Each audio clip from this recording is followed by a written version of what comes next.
Hi guys! So today is the day para magkaalaman kung nag-sprout ba ang ating mga Filipino seeds dito sa Slovenia. And since malamig pa dito, hindi natin sila pwedeng ilabas. So ang gagawin ko ay iaakyat ko sila doon sa taas and ilalagay ko sa bakanting kwarto namin para doon sila paarawan.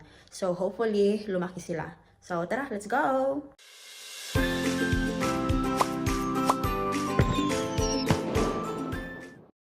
So ito lahat sila of chili. Yeah, so as you can see, may mga nag-sprout na. So, 4 lang na sili yung itatanim namin dito. Kasi hindi naman namin lahat makukonsume. This one is papaya and the ichret means eggplant. As you can see, yeah. Yung papaya, wala pang, walang improvement. So, hayaan ko muna yung papaya baka sa mga susunod na araw tumubo na. And also, ang eggplant wala ding update. Walang improvement. No! So, hayaan ko muna sila ng ilang araw since hindi naman sila nagmo-mold. What else do we have? Here we have butchke, which is upo. Pero, guys, look. So bad. Yeah, I know. Ang nangyari sa upo. Hindi siya tumubo. So, I'm not sure kung dahil matanda na ang kids na to, kaya hindi sila tumubo, guys. So, no upo for this year. So, maybe next time naman, pag umuwi kami sa Pilipinas. Ampalaya. Papa. Yeah, meron akong 6 na tumubo. At paborito namin ni Mr. ang ampalaya. So here, moringa and sigarilyas. Look at my moringa, guys. Yeah. Nag-color siya pero nag-sprout naman. Nag-sprout siya. So, that's good. Miss na miss ko na ang sigarilyas kaya I'm so excited. Kaya, babe? Kaya ano? You wanna dance with mommy? Yeah. Okay. If your hand is shake. Okay, mommy needs to continue with her work, okay? We will dance later. So ngayon ay prepare ko na itong mga ice cream Tupperware. Meron naman kami nito pero I think sayang sa lupa kaya ito na lang sa amin. Ano gagamitin kong panguha ng lupa? Ito na lang. Wala kasi kaming small na panguha ng lupa. Meron yung mother-in-law ko pero nakalimutan yata ni Mr. humiram. Lahat hinihiram sa in-laws kasi wala kaming gamit. Itong mga pots namin, yung iba dito ay sa in-laws ko pero hindi naman nila ginagamit kaya pinahiram sa amin.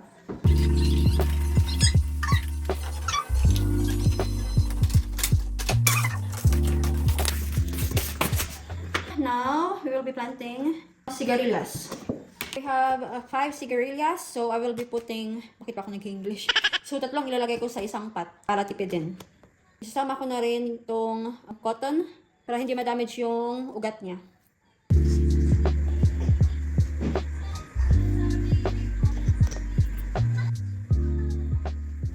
Look at, oh no.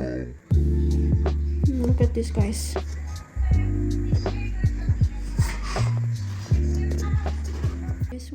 This one is just about to sprout.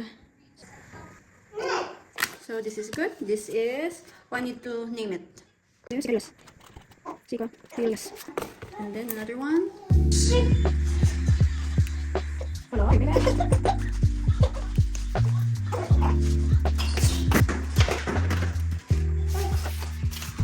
Now we will be planting the ampalaya. Ang kalat dito. Sabi ko kay Mr. na doon ko gagawin ito sa pretso ba namin para hindi dito makalat. Pero sabi niya dito na lang daw. So, yeah. So, the ampalaya, you need to be careful. Oh, no. Okay. Alam niyo guys, napabilib sa akin si mother-in-law kasi nagtaka siya kung bakit ang bilis lumaki ng mga seeds ko. Sinabi ko kay mother-in-law itong technique na to. Kaya na-impress siya.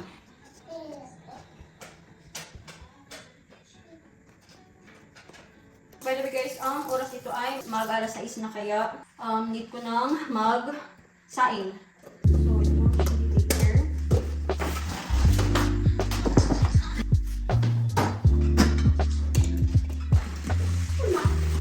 So, didilikin na natin to and then iset aside ko na. Ito ang gagamitin natin sa pagdilig sa mga halaman. Dito pala guys, kapag bagong tanim, may nilalagay silang tea.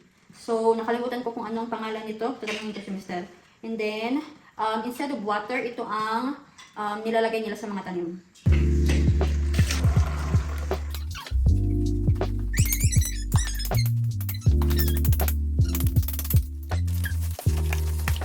so far okay na ang ampalaya and sigarilyas. And since wala kaming room dito sa baba, sa taas namin ito ilalagay sa bakanting kwarto kasi doon may araw. And para hindi din galawin malaya. Sorry. Wait lang. I need to go up, okay? What?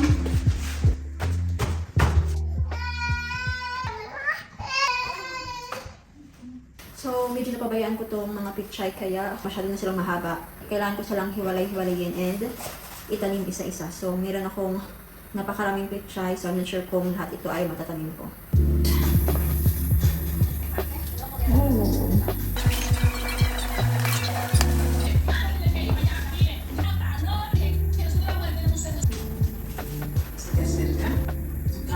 I broke some of them. Hopefully they will survive. So, I was able to remove them dito pero nabali yung iba. Para totally ma-separate, I need to soak them in water.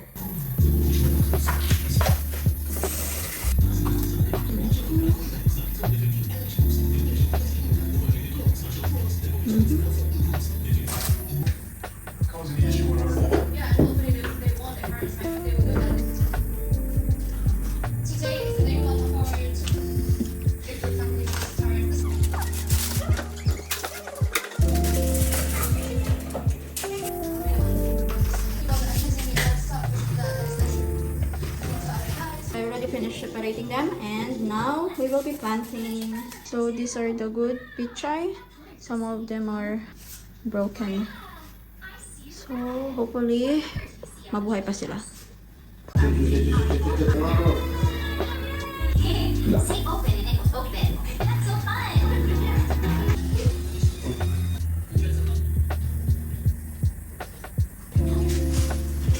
I'll give you a clue. So, ito na lahat ang pichay. Hindi ko natanim lahat kasi kulang na sa malalaking pots. Yung tatlong yan ay yung sili. Tatlo lang yung tinanim ko.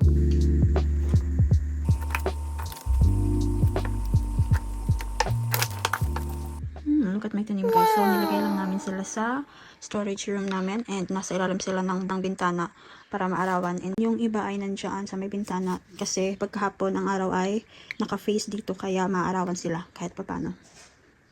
Guys, so tignan nyo nangyari sa malunggay ko. Oh no! Nag-mold siya. So, hindi na maganda yung mga seeds kasi 1 year na sila dito. More than 1 year na yata. So, tignan itong malunggay. Mabubuhay kaya to? Parang may ugat na tumutubo sa kanya. Ano guys? So, parang ugat yan, di ba? So, hopefully nga tumubo to kasi.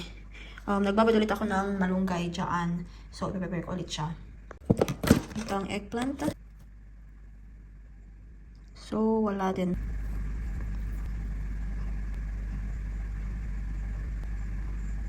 Tapos ang papaya.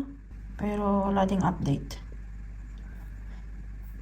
Hi guys, so it's been 2 weeks since nilipat natin ang mga seeds sa pots and so let's see kung nabuhay talaga sila and lumaki yung mga sprout.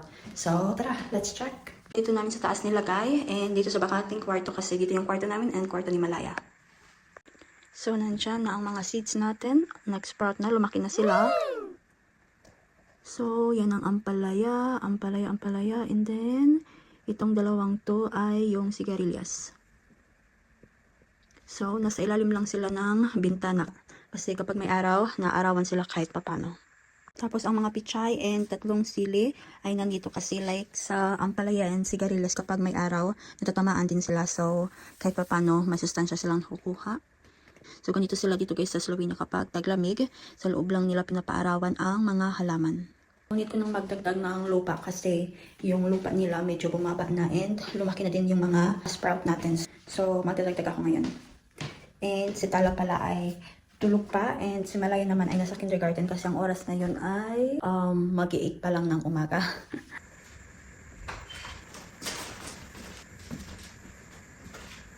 So, nandito na ang lupa natin and unahin ko muna tong sigarilyas and ampalaya.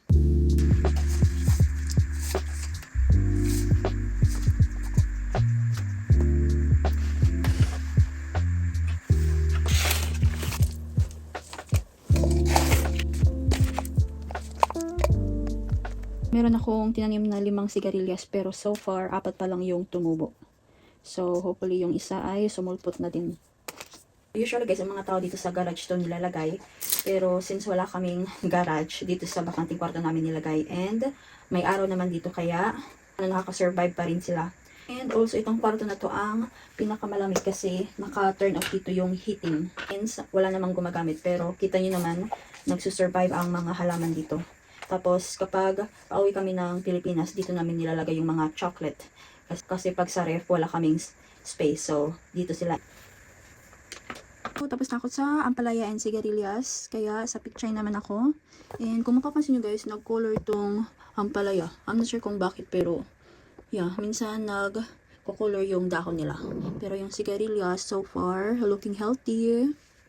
So last year pala guys, nagtanim din ako ng pichay dito sa Slovenia. And napansin ko na hindi sila gaanong lumalaki. So kahit maliit pa sila, nagkaka-flower na agad sila. So I'm not sure kung dahil sa climate dito.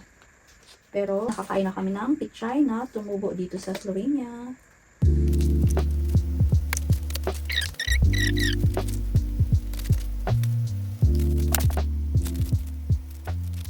Tapos ko nang nagdagan ng lupa ang mga pananim and magdidilig na ako. So sabi ni Mr., hindi daw dapat dinidiligan ang halaman kasi masisira daw. Kaya dapat sa lupa lang ang pagdilig.